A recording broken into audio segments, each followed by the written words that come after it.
Aze mu makuru y'imihanda ya none nitwa Mugabowindekwe Regis ubishatse unyite Mr Muhanzi. Dore zimwe mu ngingo aya makuru agiye kuba yibandaho. Umwe mu bahanzi bazwi kandi bagezweho hano mu Rwanda yamaje kubura umwe mu babyeyi babyaye ababyeyi be. Yavugwa kandi ko Plantini yatandukanye n'umugore we kubera ko yasanze umwana babyaranye uwo yitaga ko ari umwana we, Plantini yaje gusanga ngo atari umwana we. Naho umuyobozi w'ikigo gishinzwe itangazamakuru mu gihugu cy'u Burundi kuri uyu wa mbere tariki 24 cyafashe icyemezo cyo guhagarika zimwe mu ndirimbo zigiye zirimo amagambo bahamya ko ari ibishegu cyangwa se adahuye n'umuco w'i Burundi. Eminem akomeje kuba mu mitima ya benshi nubwo adaherutse gushyira hanze ibihangano bishyashya. Nyumayuko abagore bakomeje kugenda bakoresha imibiri yabo mu buryo butandukanye ndetse bikagera no ku rwego rw'uko bagenda bahindura zimwe mu ngingo zikaba nini kuruta uko zaremwe ndetse cyangwa se zikaba ntoya. Uyu musore nawe yashoye arenga miliyoni 60 y'amanyarwanda kugira ngo bamutere ikibono ngo nk'icya Nicki Minaj. Ndabaziyetv breaking news, amakuru y'imihanda. Tugaruka ku makuru ya showbiz haba mu Rwanda ndetse no mu mahanga. Ikaze muri aya makuru y'imihanda ugiye kuyagezwaho nanjye Mugabowindekwe Regis ubishatse unyite Mr Muhanzi. Gitondo cyo kuri uyu wa mbere itariki 24 z'ukwezi kwa kane umwaka wa 2023 hari kuwa mbere ahagana amasaha y'isambiri nibwo Molodie yatangaje abamukurikira ku mbuga zigiye zitandukanye ko umubyeyi wabyaye mama we cyangwa se nyirakuru yamaje kwitaba Imana. Uyu mubyeyi rero yitabye Imana mu gihe Molodie yari ari muri Nigeria ari mu bikorwa bijyanye no kwagura umuziki we.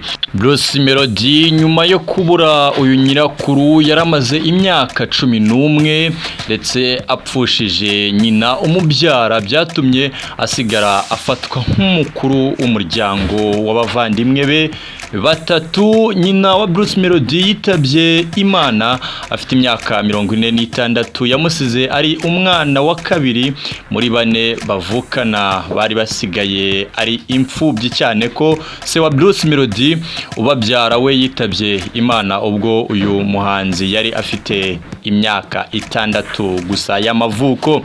Molodie rero nawe aje mu wundi mubare w'abahanzi ibimfubyi, dore ko na Butera Knowless cyangwa se Ingabire Jeanne d'Arc Butera Knowless nawe ari imfubyi. Dukomeze rero twihanganishe Molodie. Mu yandi makuru y'imihanda tugufite nuko Nahimana Vestina uyobora ikigo kiyobora itangazamakuru mu Burundi yatangarije itangazamakuru ry'i Burundi ko indirimbo zirenga 31 zamaze guhagarikwa gukinwa ku maradiyo ndetse n'amateleviziyo. Uti rero izo ndirimbo ni izihe? Ni nyinshi cyane dore ko zirimo n'iz'abahanzi b'abanyarwanda kandi bazwi cyane hano mu Rwanda. Harimo Molodie, Juno Kizigenza, Davis D ndetse na Ivan Muziki. Itangazo ryemeza ibi ryakwirakwijwe hirya no hino mu binyamakuru bigiye bitandukanye rigira riti kuri uyu wa mbere tariki 24 Mata 2023 urwego rushinzwe kugenzura itangazamakuru mu gihugu cy'u Burundi CNC rwatangaje ko hari indirimbo z'abahanzi b'abarundi ndetse n'abanyamahanga barimo abahanzi nyarwanda Molodie, Juno Kizigenza zibujijwe gucurangwa mu bitangazamakuru bikoresha amajwi n'amashusho ku butaka bw'icyo gihugu.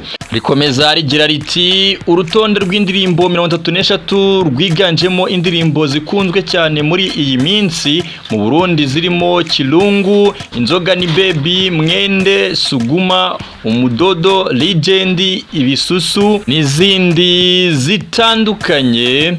ntizemerewe gucurangwa ku maradiyo n'amateleviziyo akorera ku butaka bw'u Burundi nk'uko byemejwe na Himana Vestina uyobora urwego rushinzwe kugenzura itangazamakuru muri icyo gihugu.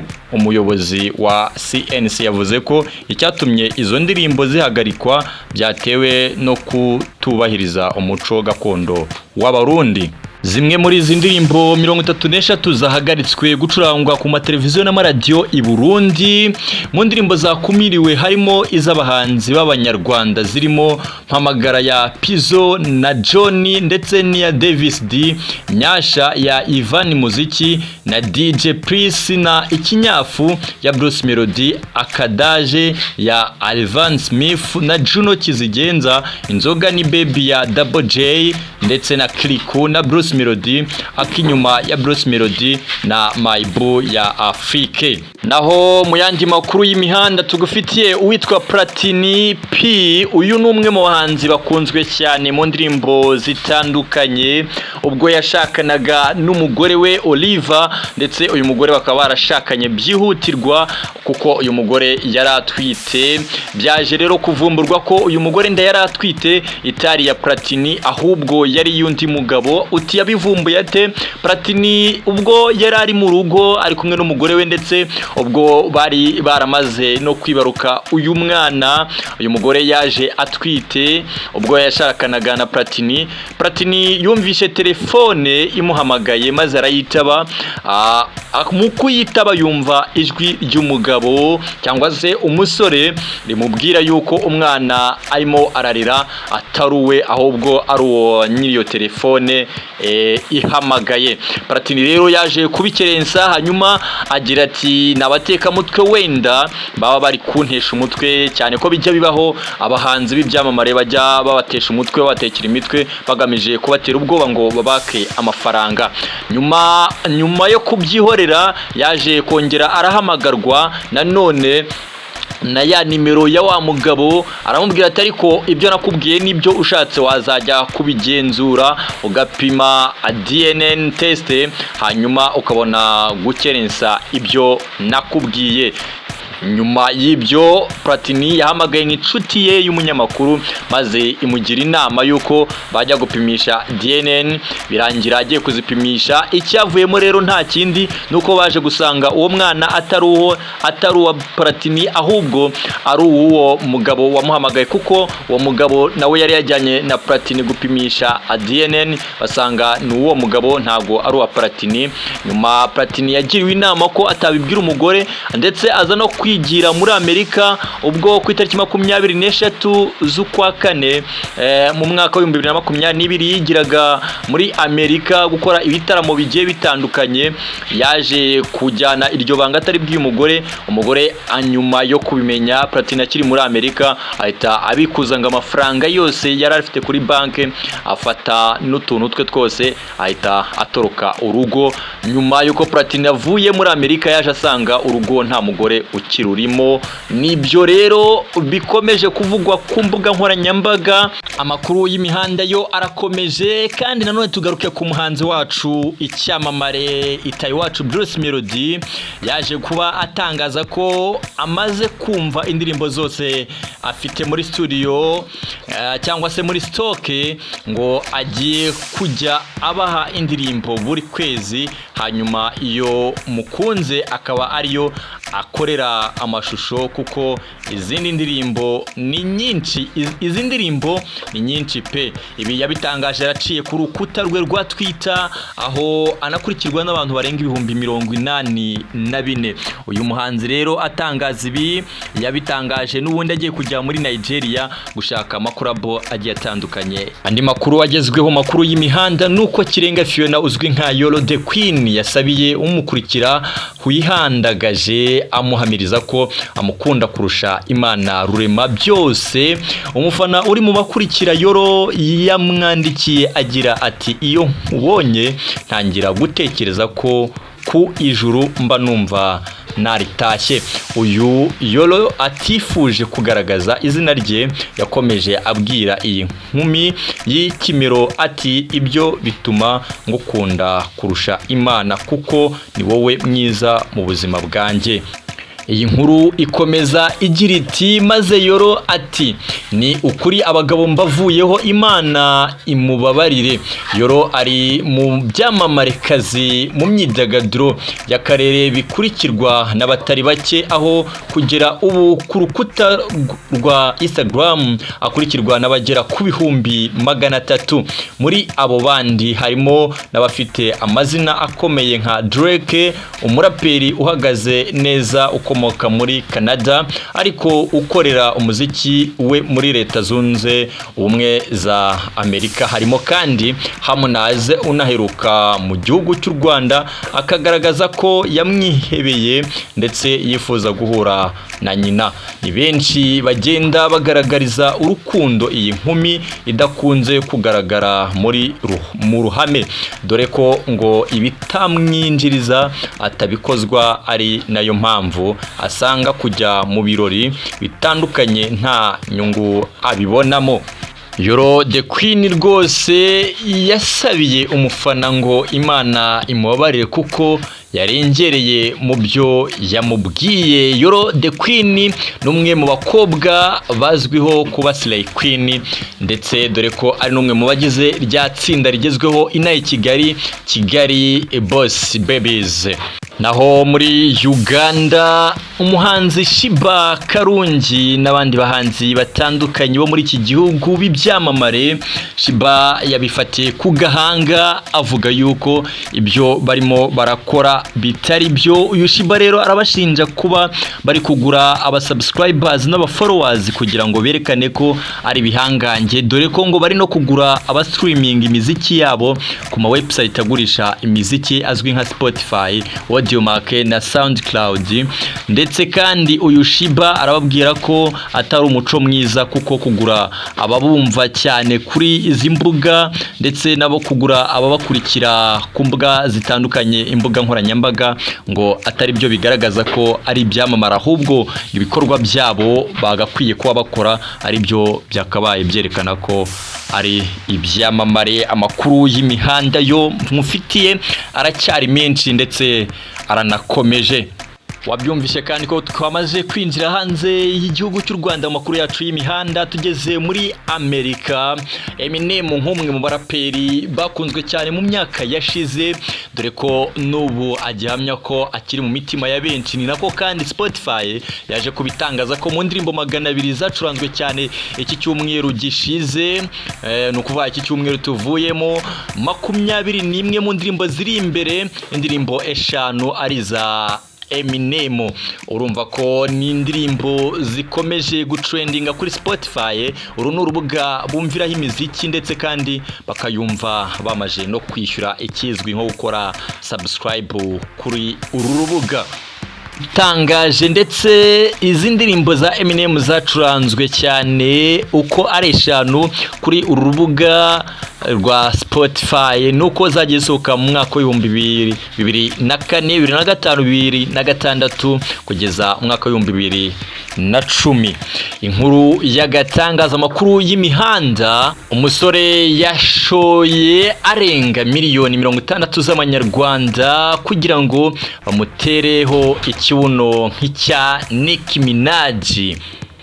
Uyu musore witwa Molodie Boss wo muri Leta Zunze Ubumwe za Amerika akomeje kuvugisha benshi ku mbuga nkoranyambaga nyuma yaho atangaje amafaranga yakoresheje kugira ngo abaganga bamutereho ikibuno gisa neza n'icy'umuraperikazi Nicki Minaj. Si ibanga ko umuraperikazi Nicki Minaj ari mu byamamarekazi byihinduje imiterere irimo n'ikibuno, aho bacyongereye kikaba kinini. Ibi byatumye bamwe mu bafana be n'abandi bamureberaho bagakoresha nk'ibyo nawe yakoresheje ubwo yakoraga plastic surgery. Umusore yitereshejeho ikibuno kimeze nk'icy'umuraperikazi Nicki Minaj. Umwe mu bamurebeyeho kuri uyu muraperikazi harimo umusore Molodie Boss wemera ko aryamana nabo bahuje ibitsina.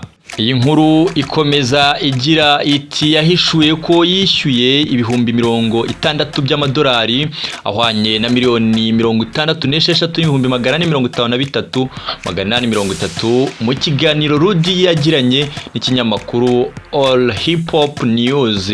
Yahishuye icyatumye yitereshaho ikibuno nk'icya Nicki Minaj. Uyu musore yatangaje ko yishyuye ibihumbi 60 by'amadolari akaba arenga miliyoni 60 z'amanyarwanda. Lodi Villaposi w'imyaka 28 yagize ati kuba nkunda Nicki Minaj sibyo byatumye nishyirishaho ikibuno nk'iki, ahubwo nuko nabonaga ariwe mugore wabashije kwitereshaho ikibuno kinini kimeze neza kwa muganga. Bakimbaza ikibuno nshaka nabayeretse amafoto ya Nicki Minaj basaba ko bampa ikimeze nk'ike kuko nabonaga kigaragara neza. Rudi akomeza avuga ko adatewe isoni no kuba aryamana nabo bahuje igitsina. Uyu musore avuga ko adatewe isoni nuko ari umutinganyi no kuba yitwara nk'abakobwa. Yahishuye ko abantu benshi bamwibasira ku mbuga nkoranyambaga. Yagize ati turi muri 2023 sinibaza impamvu abantu banyibasira bambaza impamvu nitereshejeho ikibuno. Numva ko buri muntu yakwakira undi uko ameze ntamuzize amahitamo ye. Iyi nkuru y'iki kinyamakuru All Hip Hop News ikomeza igira iti iyo yagiye kurya ubuzima ku mazi yifotoza nk'abakobwa. All Hip Hop News yatangaje ko Lodi Villaposi asanzwe akora akazi ko gusiga ibirungo makeup artist abagore n'abakobwa, kandi ko ari umwe mu bitabazwa na benshi mu mujyi wa Los Angeles. Mu byamamare Lodi yasize ibirungo harimo icyamamarekazi Madonna, umukinnyi wa filime Zendaya, Teyana na Tyler n'abandi bagiye batandukanye. Rudi akora akazi ko gusiga ibirungo by'ubwiza igitsina gore. Kugeza ubu Rudi akomeje kugarukwaho cyane aho amafoto ye ari guhererekanwa ku mbuga nkoranyambaga, aho benshi bibaza icyatumye umuhungu yitereshaho ikibuno. All Hip Hop News yatangaje ko Rudi ariwe musore wa mbere wakwitereshaho ikibuno nk'icya Nicki Minaj kuko abasanzwe babikora ari igitsina gore. Mu yandi makuru agezweho mpuzamahanga nuko Element na Bruce Melody ubwo bari muri Nigeria bakiriwe muri televiziyo yitwa MTV, ndetse ni nyuma yuko uyu Element yatunganyije indirimbo y'umuhanzi witwa Bayani. Uyu akaba ari umuhanzi wo muri Nigeria, bivuga ko agiye gukorana indirimbo na Bruce Melody. Bakiriwe muri televiziyo yitwa MTVbase, ndetse baranakabiriza cyane mu kiganiro babakiriyemo. Uyu munyamakuru wabakiriye avuga ko ari it's a big name muri Afrika, ndetse ngo bakomeye cyane mu bijyanye n'umuziki n'amashusho akomeje kuzengurutswa ku bitangazamakuru bitandukanye, ndetse by'umwihariko twayakuye ku kinyamakuru The Choice Live. Nitwasoza aya makuru y'imihanda tutakubwiye zimwe mu ndirimbo zamaje kugera hanze ndetse n'izigiye gusohoka. Uwitwa Uncle Austin muri iki gitondo cyo kuri uyu wa kabiri tariki 25 z'ukwezi kwa 4 mwaka wa 2023 yasohoye indirimbo yitwa Igipfunsi yakoranye n'uwitwa Victor Rukotana. Ni indirimbo iri muri lyrics video igaruka mu buryo bwo gushimanya kuwa Perezida wa Repubulika y'u Rwanda Paul Kagame. Indi ndirimbo nshyashya nayo imaze hafi iminsi 3 hanze ni ya Papa Cyangwe yitwa Wesha. Nayo ni indirimbo iryoshye kandi yakiriwe neza n'abayakunda indirimbo z'uyu muhanzi, kuko imaje kurebwa n'abarenga 74,000 ku rubuga rwe rwa YouTube. Racine nawe akaba umuraperi yashyize hanze indirimbo yitwa Fame cyangwa se Fuck Music. Iyi nayo imaze iminsi 5 hanze, imaze kurebwa n'abarenga 11,000 ku rubuga rwe rwa YouTube. Ni indirimbo igaragazwamo agahinda afitiye abakunzi b'umuziki ndetse n'umuziki muri rusange ko ari Fuck Music arimo arawutuka nyine ko utamushimishije, ashobora kuba ari mu gahinda tutazi akariko uyu muhanzi uzwiho kurapa yirukanka cyane mu njyana ze arimba za hip hop. Naho Riderman yateguje abamukurikira kuri YouTube cyangwa se ba subscribers ko mu minsi 2 arabashyize hanze indirimbo yitwa I Miss You. Wakoze wowe wanyemereye ukantega amatwi muri aya makuru y'imihanda, ni kuri MTVbase wayakurikiraga. Nitwa Mr Muhanzi, amakuru y'imihanda kuri MTVbase. Ubishatse unyite mugabo w'indekwe Regis. Dukurikire ku mbuga nkoranyambaga zose dukoresha, haba Instagram ndetse na YouTube turahari, ukandeho subscribe nyaboneka. Ntiwibagirwe kandi kudukurikira kuri Snapchat naho ni MTVbase nk'uko ubibona. Ntiwibagirwe kandi kudufollowinga kuri Twitter naho twitwa MTVbase. Gera kuri TikTok naho ukande follow, naho turahabaye. Facebook page hose urasanga ari MTVbase.